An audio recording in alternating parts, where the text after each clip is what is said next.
It's great to be here in Prince Edward Island for my Axe the Tax tour. And boy, is that tour ever timely. Look at Trudeau's tax right there, 185.8. Gas prices have skyrocketed across Atlantic Canada since Trudeau's tax took effect at the beginning of last month. And now the devastating consequences are hitting grocery stores.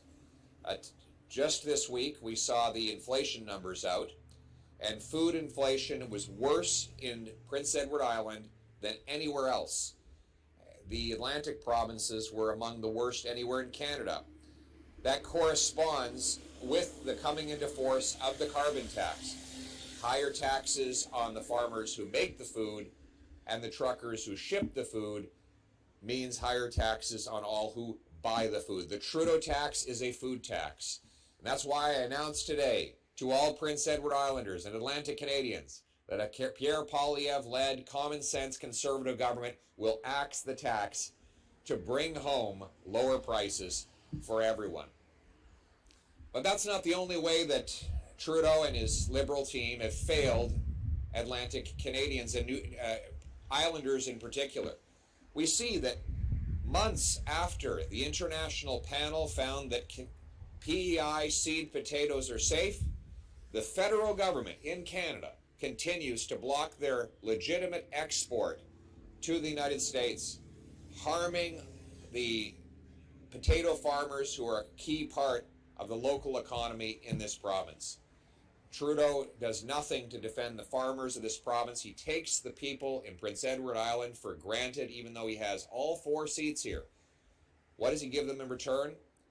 Higher taxes on their fuel and food, a tax on their farming way of life, and terrible bureaucratic fisheries policies that hurt our ability to harvest the seas. A Pierre Poilievre-led government will fight for farmers, fish harvesters, and all Prince Edward Islanders by giving them a strong voice in my government and around my cabinet table. We know that everything feels broken in Canada after 8 years of Justin Trudeau. Everything costs more. Work doesn't pay.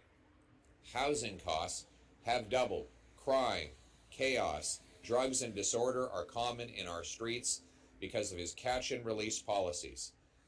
And the Prime Minister merely tries to divide, to distract from that terrible record. The good news is that life wasn't like this before Trudeau, and it won't be like this after he's gone. A Poilievre-led government will bring home lower prices by axing the carbon tax, capping spending, and cutting waste. Thank you. Cutting waste to bring down the deficit, inflation, and interest rates. We'll bring home powerful paychecks with lower income taxes that reward hard work. We'll respect our fisheries and give more and clear support for the fishery sector so that we can harvest the seas and bring home a better catch.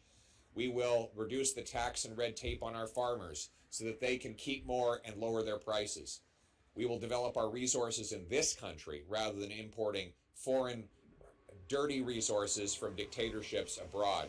We will bring homes people can afford by incentivizing our municipalities to clear away the red tape and deliver faster and cheaper building permits so that we can build millions of new homes and put an affordable roof over the head of our young people. And we will bring safety to our streets by ending the attack on legitimate law-abiding hunters and farmers and instead going after dangerous criminals and bolstering our border against illegal imports. This is common sense. It's the common sense of common people here in the island and right across Canada.